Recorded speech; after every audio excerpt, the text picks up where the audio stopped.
নমস্কার বন্ধুরা, আজকে আমি তৈরি করতে চলেছি আমুদি মাছের ঝাল। এটা খুব বাঙালিদের প্রিয় খাবারই বলতে পারেন। আর আমুদি মাছের ঝাল রেসিপিটা খুবই কমন, সবার বাড়িতেই কম বেশি হয়ে থাকে। চলুন দেখে নেওয়া যাক আমি এর জন্য কী কী মশলা নিয়েছি। এর জন্য আমি 4টে কাঁচা লঙ্কা নিয়েছি, কিছু রসুন কোয়া নিয়েছি, একটু আদা নিয়েছি, অর্ধেকটা বড় পেঁয়াজ কুচিয়ে নিয়েছি, আর একটা ছোট্ট টমেটো কুচি করে নিয়েছি, আর নিয়েছি কিছু ফ্রেশ ধনেপাতা। এবার মাছগুলোকে আমি মাথা ছাড়িয়ে নিয়েছিলাম, খুব অল্প একটু নুন দেবো আর একটু হলুদ গুঁড়ো দেবো, দিয়ে মাছগুলোকে আমি মাখিয়ে নেব।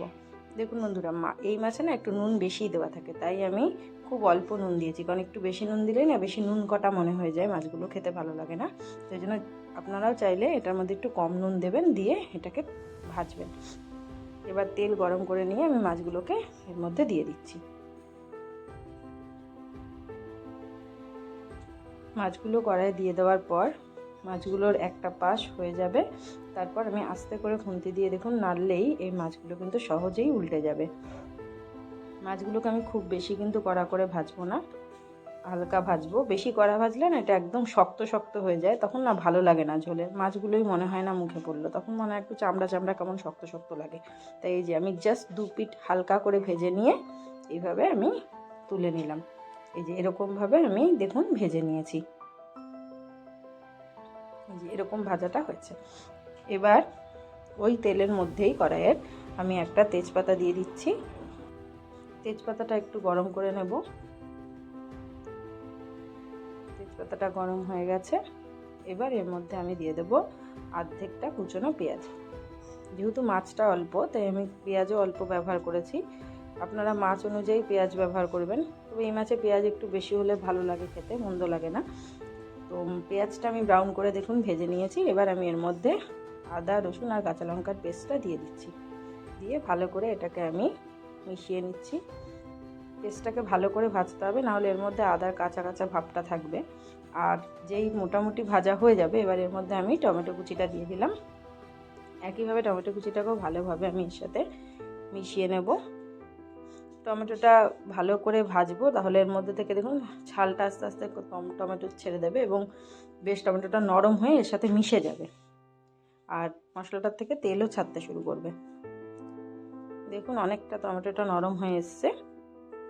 এবার এর মধ্যে আমি একটু নুন দিলাম আর একটু হলুদ গুঁড়ো দিয়ে দিলাম।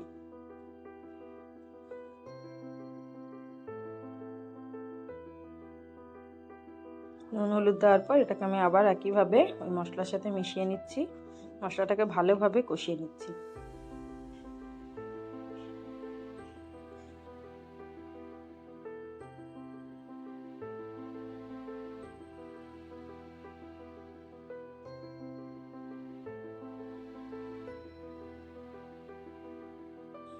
মশলাটা ভালোভাবে কষে গেছে, দেখুন তেল ছাড়তে শুরু করে দিয়েছে। এবার আমি এর মধ্যে জল দিয়ে দিচ্ছি, খুব অল্প জল দিচ্ছি, যেহেতু এটা মাখা মাখা আমি করব, তাই একদম অল্প জল দিয়ে আমি ঝোলটাকে ফুটতে দেব।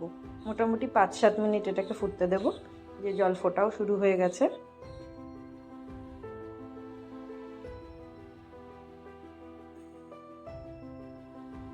পাঁচ মিনিট হয়ে গেছে, জলটাকে আমি ফুটিয়ে নিয়েছি। এবার আমি ভেজে রাখা মাছগুলোকে এর মধ্যে দিয়ে দিলাম, দিয়ে আমি হালকা হাতে একটু মাছগুলোকে নাড়িয়ে নিচ্ছি।